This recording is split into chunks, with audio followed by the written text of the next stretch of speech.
What's up, everybody?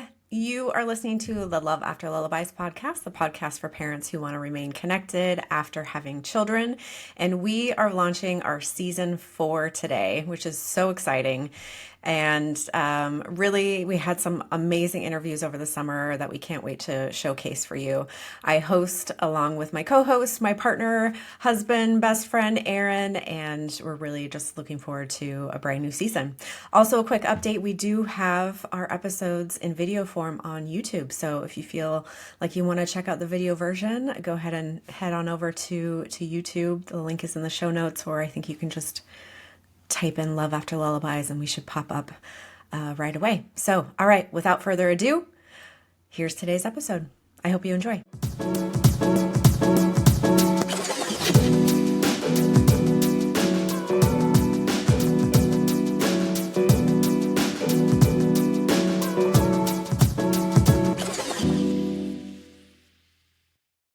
All right, I'm very excited about this week's episode because we have some of the OGs returning from season 1. You may remember them. Help me welcome Steve and Marisa. Welcome back. So before we dive in, there have been some updates since the last time you guys were on. So why don't you share what's new? We're still married, so that's Yes. it's working out. Complete. The podcast is over. Yeah. Gets over. It works, you guys. We had another kid. All right. Yay. And how has the transition from one child to 2 children been? Fucking rough. No. Don't hold back. It's real challenging. After child number 1, you're like, oh, okay, yeah, I think we got a idea of parenting and how to navigate our relationship and all of that. And then you throw another child into the mix. And it's divide and conquer a lot of times. And it's especially, I remember you guys talking about they're very different, you have to, obviously every child is different, but you have to learn a whole new set of skills. Yeah, so give us an example of that. So, I mean, for one of our kids, one of them, our oldest, had a really challenging time eating in the beginning, and we went months and months and months of practicing that. And I was feeding her a bottle all the time, and then our second one was the complete opposite. We can say their names, they know them. Yeah. And it's just one of those things where, you have to learn this whole new set of skills when you think you had it down, Yeah, I think so. Cece is our oldest, and she started doing longer stretches of sleep, like 5 hours at about 10 or 12 weeks. Yeah, and so that's what we were accustomed to. That's what we were expecting.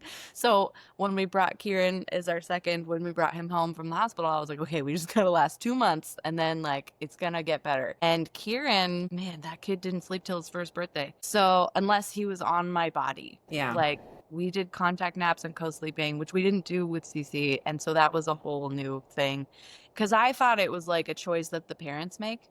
You know what I mean? When they're like, are you going to co-sleep? I was like, well, I'd rather not. I need the space. I went to dinner with a girlfriend last night. She is pregnant with her second, and her first is about the same age as Cece, and he's coming in 5 or 6 weeks, I think. So we were talking about it, how you feeling? It's right around the corner and all these things. And I said, the thing was with baby number 1 is that everything was really scary because you didn't know how to do anything. And I said, maintain that feeling. Gonna seem like you know what you're doing because you already had a baby. But the thing is that you haven't had this baby yet. But the thing that is better is that you're not as scared to try things and you're not as scared to have own a baby. Yeah. So I feel like a lot of the fear and the anxiety of just oh my God, what if we give them a bath? Are they gonna make it? That kind of thing. When we brought Kieran home from the hospital, he was 2 days old. We were not in the hospital very long because I couldn't stand it. And his first nap at home, he was upstairs and we were downstairs playing on the floor with Cece. And Cece would not have been on another level of the house from me until she was 5 or 6 months old, not 2 days old, right? So that was kind of the difference, is that the fear of like, oh, babies are pretty resilient, that was helpful. But the hubris of, oh yeah, we've had a We've got baby this before. down. Yeah. Big fail. Not only is it a different kid, but you also have another life form that you're trying to keep alive. And Yeah. 100%. Yeah. And navigating that and making sure that you're attending to child number one, while meeting the needs of baby at the same time is tough. Yeah. It's a lot of work. Yeah, I remember that being the big struggle for us because, finding your not only alone time, but like time as a couple with two kids was a major struggle. Yeah. Because Tallulah wouldn't bottle feed. There was a period of time where she would refuse to bottle from him. So anytime I would try to have like a ladies' night or go out, she would have to tag along because and it was the only way that I could go was if she came too. So that was some spicy moments. I mean, it was like 6+ months, where like you were just attached. Yeah. Yeah. Yeah. How's finding time for yourselves and for a couple been for you guys? So easy. I mean, you guys are in the same situation where you don't have a lot of family around to help, right? So yeah, how have you made that work? Well, okay. So since we don't have a lot of family around, I was very intentional to like, we can't do this alone. And so the thing I learned, I feel like we both learned with Cece, was that you accept help. Whatever help is offered, you accept it. Even if it's not necessarily what you wanted or what you thought it should look like or came in the package that you wanted it to come, help is help. And so the second time around when Kieran came, I was like, whatever people are offering, we are doing it. And we also were really intentional about trying to create community with people who were like, we kept bumping into, right? Like other parents at the daycare in Cece's classroom that we got along with, families on the street that seemed to have kids that were the same age. I became a true stalker and was like, oh, they're usually in their yard around this time. We should also be in the yard around hey, how what, do you guys have kids? Oh my gosh, that's amazing. Do you want to like come over for dinner sometime? Do a play date? And through that, we found some people to be really like reliable in ways that we weren't expecting. And some people really showed up for us who we were not expecting. Awesome. And we also found a couple of babysitters who are just true gems. We had to kiss a few frogs to find them. I have told some other parents, like, I feel like finding a good babysitter is sort of this trifecta of like someone who you can afford, who jives well with your family, who is reliable. Yeah. Is like the unicorn. Yes. Of a babysitter. Right. Yeah. It's real challenging to find that. Yeah. I mean, we mooched off one of your babysitters for a while because we're like, ooh, yeah, she's great. And then she had to go and do other things in the life. Yeah. But one thing that we were really intentional about is once we did find a reliable babysitter, just saying like, okay, every other week, you pick the night, whatever night works for you, but every other week, come that night so that we can have a reliable date night. And it was great for them because they have this reliable income, right? It's not like, oh, sometimes I babysit and now there's a dry spell.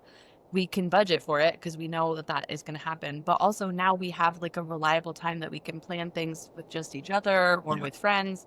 And it has really worked out as far as at least twice a month, we get to finish an hour and a half worth of sentences. We still need that like time to have a fully adult conversation. I will tell Miranda like, hey, I'm going to tell you the story today from work that I've been texting you about all day, but I can't do it now. It will be later because we know we're going to get interrupted. Yeah. But I love the idea of like every Wednesday or every other Wednesday is the date night. And you're right. It gives that, the money to the babysitter as a reliable basis, but it also lets you guys plan for it. And it's great advice. Do you ever get to the point where like, oh, it's your date night and you're like pissed at each other and then you don't want to go? Or we're just exhausted. Yeah. And You're like, damn it. I'd rather just like stay home and sleep. We go out, we spend time together, and it's always worth it. And it's not always go out to dinner, right? Sometimes it's like we have to buy clothes that fit our new bodies because we can't work out because we have young kids. So let's go to the Nordstrom rack and pick out new clothes and do like a fashion show. And then we'll grab like Burgerville on the way home or whatever. Nice. Like, Yeah. The Often. babysitter always teases us because she's like, I can't think of a date night that you guys have come back from that you didn't walk in with a Trader Joe's bag. Because on the phone, we're like, it's almost 9. We get Trader Joe's and get the groceries before. Yeah. We also try to take advantage of some date days, like where our kids go over to the friend's house and we're like, well, I guess we should just go grocery shopping. Yeah, we text them like, do you guys mind if we go grab some lunch or go grocery shopping? We're like, yeah, go. So, but we had back to school night earlier this week, and kids aren't really supposed to go to that, but we've reached the point where we left Ivy and Tallulah home, which we've done for like really quick trips before, but this was a pretty significant It was a couple length hours of time, and in the evening, so it was kind of dusk and got dark. And Ivy was like, do I need to put Tallulah to bed? I'm like, no, we'll be home before that. Yeah, I mean, it was like 7:30. Yeah. Yeah. But we You're came like, home. I'm sorry, are you 16? Yeah. I know. But I came home and she's like, I just finished the dishes and I cleaned out the litter box. I'm like, oh, you are setting yourself up for us to have some date nights. Yeah. Huh? I'm And like, then- this is amazing. She apologized for like not cleaning something else up or something. And I was like, are Wow. you kidding me? We didn't expect anything. We said, stay home, eat ice cream, watch something, and be loud. Like, do the things that, live it up. So we got lucky. Maybe it's just a one-off. We'll see. Just lightning strike twice. Right.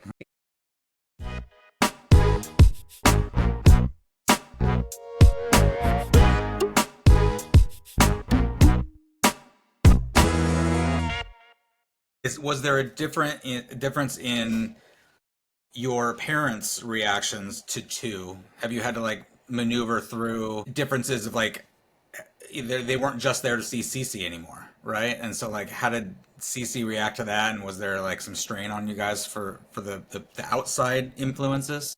I don't know if I even remember some of it.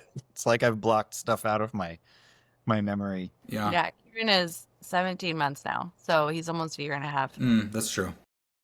But I distinctly remember, so the thing we were like, oh, we didn't think about this, was we had a kid when we went to the hospital to have Kieran. And so we're like, what do we do with you? Oh, yeah. And so Steve's folks came to town and they were going to stay with her while we were at the hospital.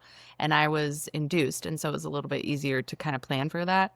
So they showed up, and then my mom showed up, and my mom was going to be in the room when Kieran was born because she didn't get to do that when Cece was born. So she was really jazzed about that. So my mom's here, Steve's folks are here, everybody's staying at our house.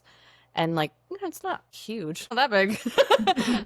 Anyway, and so we had the induction scheduled for Sunday morning, and we got to the hospital, and they were basically like, there's no room for you. At the hospital. And you're not in labor, so like, can you go home? Oh, great. We're like, oh. And I was Okay. like, sure. And they said, come back tomorrow. We'll give you a call if there's room tomorrow, but we'll reschedule you for tomorrow. And I was like, okay. Because it was still 4 or 5 days earlier than my due date. So they're like, get out of here. You're not done cooking. We like weren't really sure what to do. So we went and got, because, we live in Portland. So we went and got whatever the fancy bakery was that was on, all the lists at the time. And we got a bunch of pastries and brought them home. And we're like, hey, we didn't bring you a baby, but we brought you these pastries. Yeah. I just remember all day, like all 3 of our parents just staring at me like the baby. Gosh. Is it coming now? Yeah. Yeah.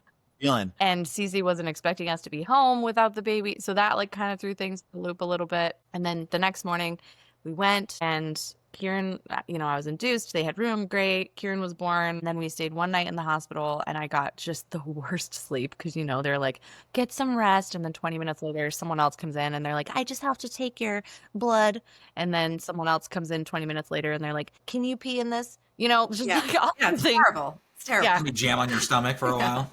Yeah. Help me poke here. Exactly. And then they're like, did you get any rest? I'm like, no, I didn't get any rest.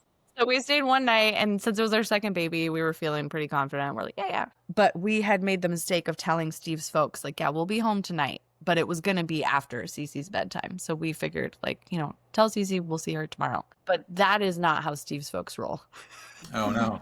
So They're like, your baby brother's coming home tonight. really hyped up the, like, Kieran's coming home tonight. And they had seen us earlier afternoon, I Yeah, think. they came for a visit in the hospital, and that's where Cece got to meet. Yeah, it was like maybe lunchtime-ish or right after lunchtime they came so she could meet up. So she had met him like that day, and then they were all hyped. They're like, well, okay, mom and dad are coming home. So of course she's not asleep when we get Yeah, here, which we right. were not prepared for. And so we walk in and it's like Cece was not even 3 yet. She's like 2 and change. She's like, now she's wired up. She's like, mom and dad are home. They brought me this new toy to play with. So she didn't go to bed until it was to 11 that night. And then we had this baby who didn't know how to sleep. And I was like, why?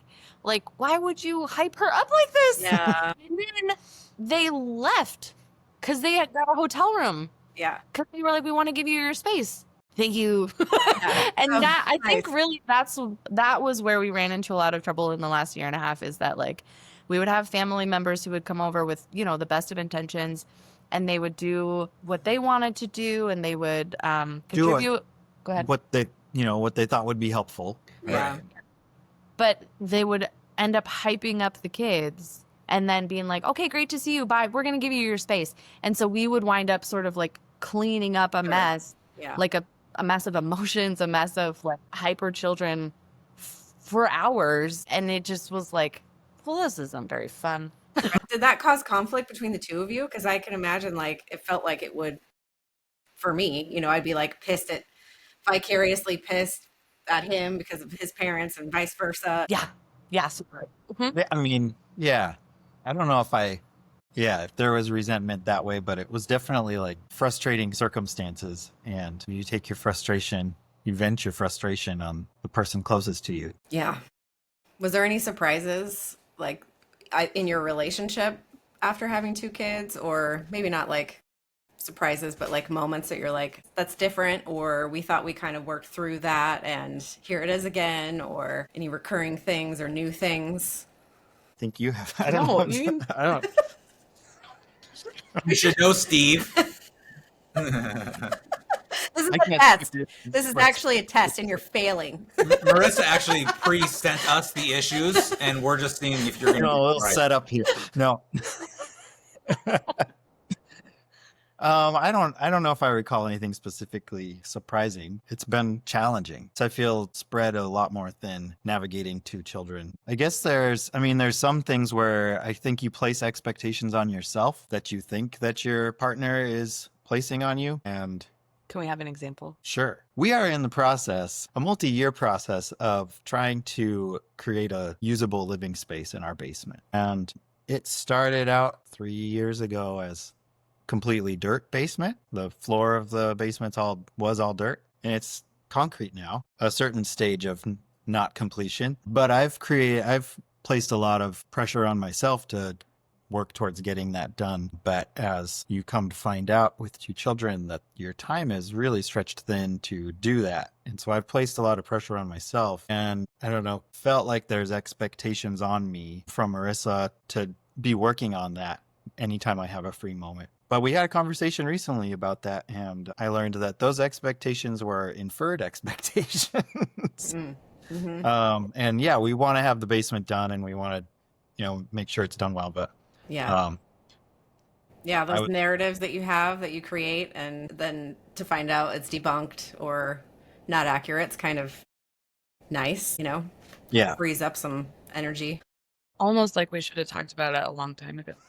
Yeah. Had we had the time and the energy and the like awareness Mm-hmm. to pinpoint. I think that's really what it comes down to, is that like there's these things that create tension and you can't figure out what it is. So like you can't talk about it because you're like, I don't know, but like things feel off, things don't feel right. And then you're like, are you like, how you doing? And they're like, fine. We're all fine. Want to get dinner? Fine, let's get dinner. Exactly. right. And you don't want to necessarily hash a lot of that stuff out at the dinner table with the kids present as well, because Right. some of it you just got to work out one-on-one. Mm-hmm. Mm-hmm. And so again, those moments are harder to find too, Yeah. if we're exhausted and spent by the end of the day. But it makes me remember like times where when you had one child, it was easier to tap out. right? Where like you can be like, here, I'm Yeah. like, I need a minute, or I need this thing, but Like they're- trade off self-care time or yeah, like alone exactly, time, that yeah, sort of yeah, thing. yeah. And then you have two, and yeah, you do have to have that open dialogue because it's so easy to have resentment just like internally. Like we have that with like needing our own time to work out and like you, I mean, you were just saying like buy new clothes because you don't have time to spend that time for yourself, and when you do, you feel guilty about it. As your guys, do you feel like your love languages have changed? I'm trying to remember what I like. Like Steve asked me, I feel like it was last summer. He was like, "How you doing?" And I looked at him and I said, "I don't know. You're supposed to know. I'm taking care of all these other people. Yeah. That's your thing. You tell me how I am. I don't know." Yeah. Yeah. Yeah, we've definitely had to just like adjust to what is available, right? And like kind of, I was telling someone recently, I feel like being a parent of two kids is just like adjusting your expectations, lowering your expectations for like what you can be satisfied with and like just be satisfied because otherwise you're just going to be ticked all the time. Yeah, true. Yeah, yeah. I feel like mine has changed a little bit because I would be like, I used to be quality time. I still am quality time, but now like words of affirmation is like skyrocketed, probably because it's more available, it's more available to be like, hey, thank you for making dinner, or I appreciate you for doing this thing, because we don't have the time and space for quality time, so I could see where that gets adjusted. It resonated with me with talking about not finishing the basement too, like possibly before kids, Steve, the love language was like acts of service, right? Like you probably like liked doing those things to make it a better house and Take care of it. Yeah. And I could see how that could be like some kind of resentment a little bit on yourself just for thinking you're not doing those things, but they just shifted to other things, Yeah. I mean, that's a big project. I've seen your basement. Yeah. But it's going to be beautiful. I told Steve, I was like, we either finish it or we don't, man. Like, if our kids, because part of the reason why we wanted to finish the basement is because we only have one bathroom in our house. And there's only a shower in it. There's no tub or anything. So we're like, oh, it'd be cool to have a bathtub for the kids to take a bath in. Yeah. And I was like, if our kids never get to take a bath in a bathtub in our house, who cares? Like, I just want you to belong to us again. I feel like you belong to the basement, and like that's it. And it just, it was a really enlightening conversation. How was that? How did that sit for you, Steve? Was that like hearing that? It was a weight off of my shoulders quite a bit because, I just felt like there was this pressure, like, okay, you got to finish this because, clock's ticking. They're outgrowing our little foldable bathtub. So let's get them in a real tub. Yeah, it allowed me to kind of take a step back and take a deep breath and evaluate, how do we want to complete that project? Did you know that nearly 70% of couples struggle in their relationship after having a baby? But it doesn't have to be that way. Through my coaching programs and mini courses, I'll help you and your partner strengthen communication, rebuild intimacy, and feel confident tackling challenges together as they arise. You've spent so much time preparing for baby. Now it's time to prepare your relationship. From private coaching, programs, and digital courses, I've got you covered. Visit www.loveafterlullabies or check the link in the show notes to join us today.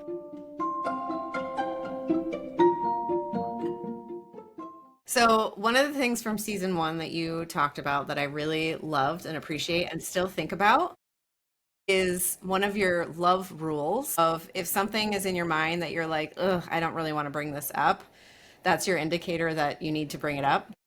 So I'm curious, now that you have 2 children and some time has passed, does that still apply? Yeah. Yeah, we just usually don't get to talk about it all the way. Like, we bring it up. You just like explode it, and then like there's like a glitter bomb that goes off, and then it just sits there.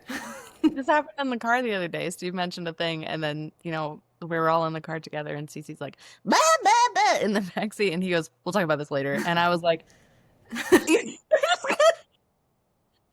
like, spoilers? It wasn't the time. So you had to sit with it and wait. Mm-hmm. Yeah. Hopefully you were able to talk about it later.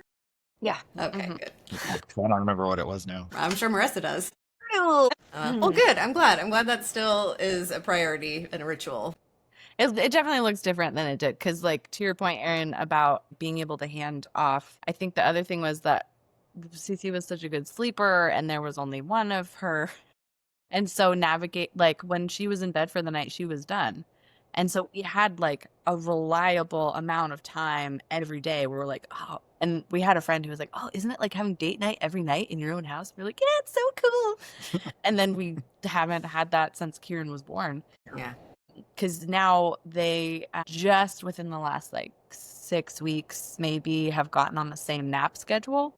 But until then it was like Kieran had a morning nap, Cece had a midday nap, then Kieran had an afternoon nap. So we would have to like be doing Nap the jail all day long. nap Right. switch through. You can't go anywhere. Like you Right. can go to the park for about 28 minutes tops if you were able to get out of the house on time.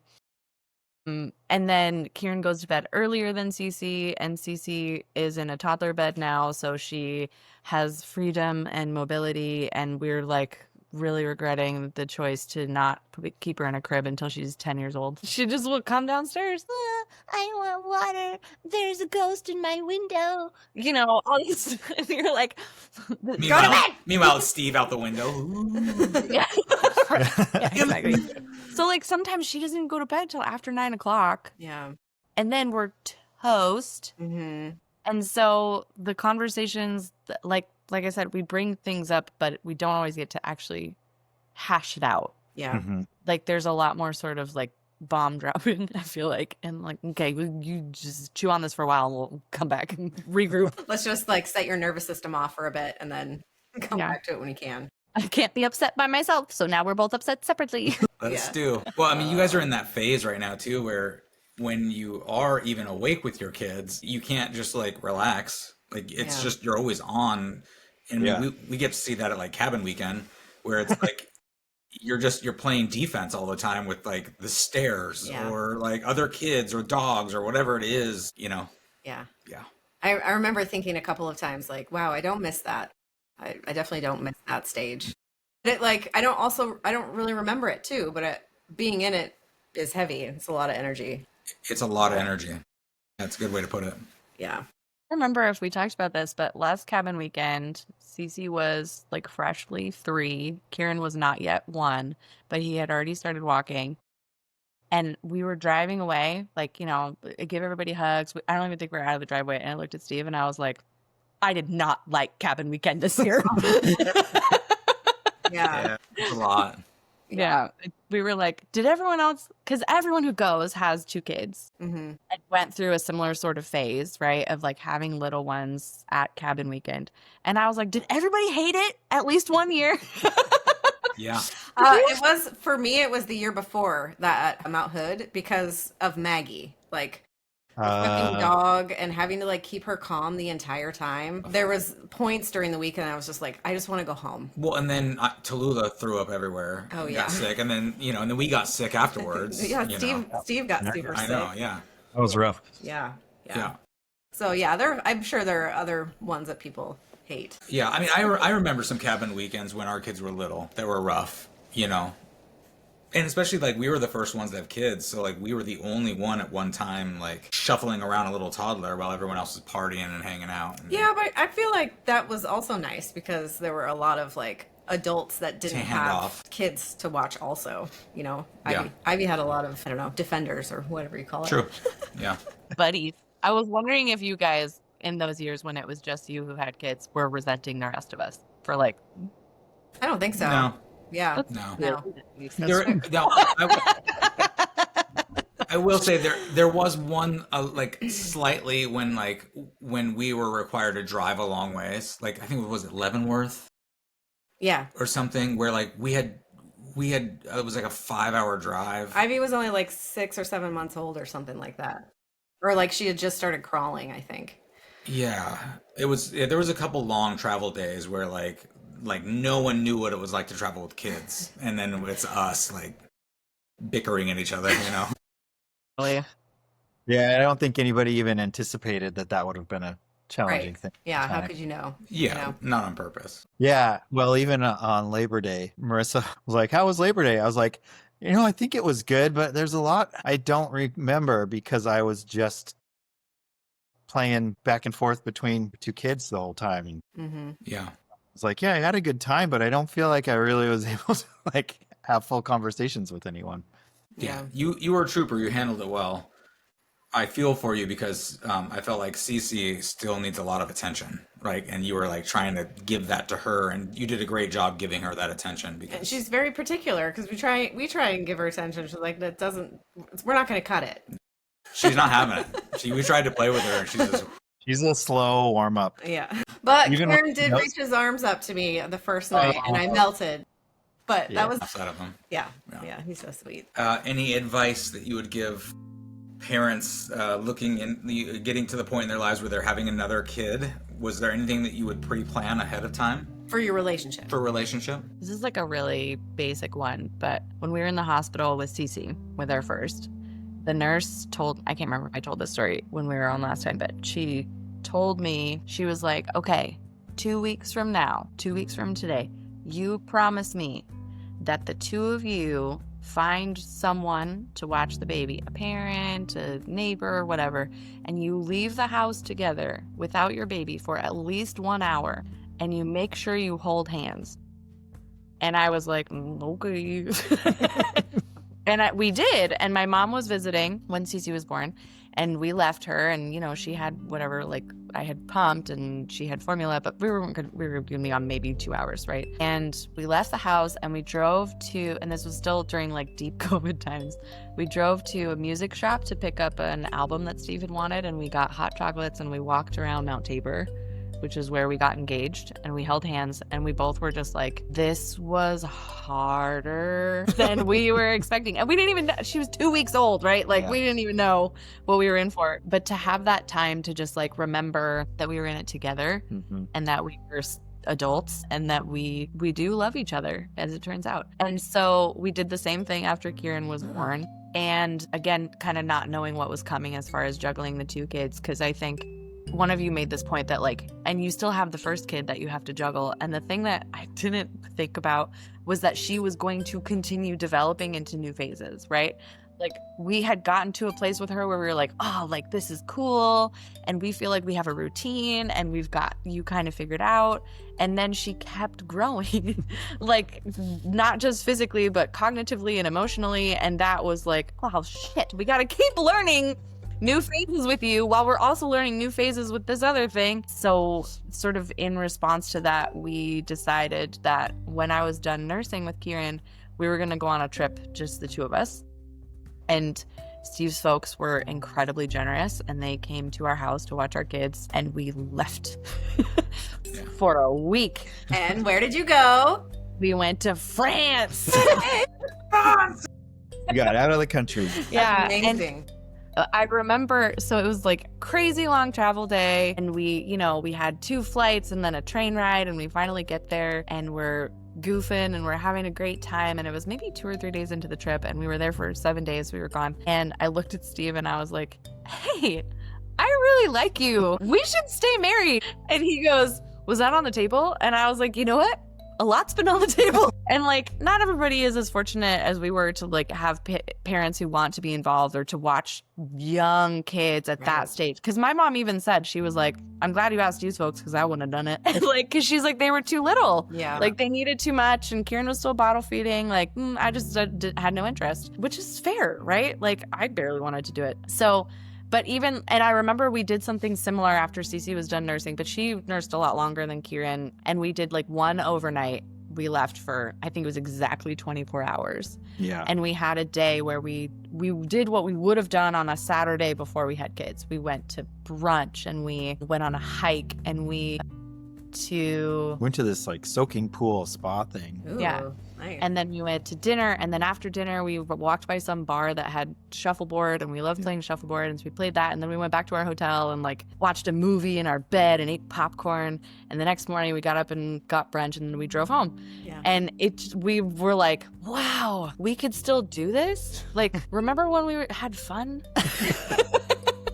And so I feel like planning ahead, because you can't, when you have so many things happening, like logistically as well as emotionally, and it's just so much. But to plan ahead for something, like, you have to have a thing where you can reconnect. Yeah. Because you're not going to make it otherwise. Right. Yeah, and you can go if you're not intentional and like set a date to do something, months can go by, and then you're like, we haven't talked to each other Yeah. for longer than 10 minutes in weeks, you know? So yeah, you have to be, I think, just be intentional about, pursuing each other. That's great. Schedule it. Good advice. Yeah. Aw, this is fun. I think I might have you guys be the opener first couple. Yay! I mean, I did tease you that we should be the opener every season. Our normal spot. Yearly catch up with the Millers. What will they get up to next? Yeah. When will it be done? Who knows? Oh yeah. Thank you for giving us your precious time though on these I know. the nap times together are feel- huge moments. feel So so thank you honored. for giving us some of that. Yeah. Love you guys. And when else are we gonna get to talk to you? I know we need to plan the double, We gotta schedule double these. again. Exactly. Being intentional, right? Yes, for Yeah. sure.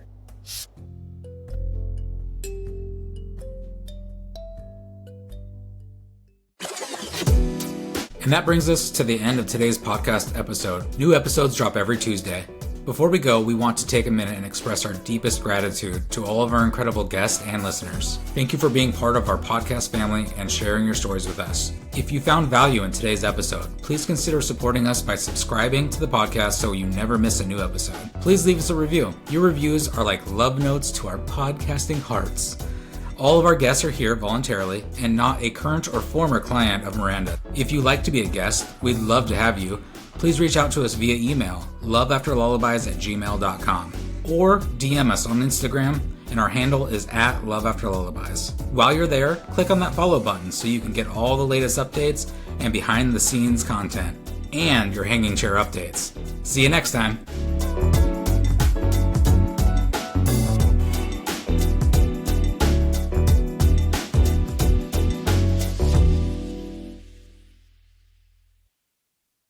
So she got burgers and 3 ears.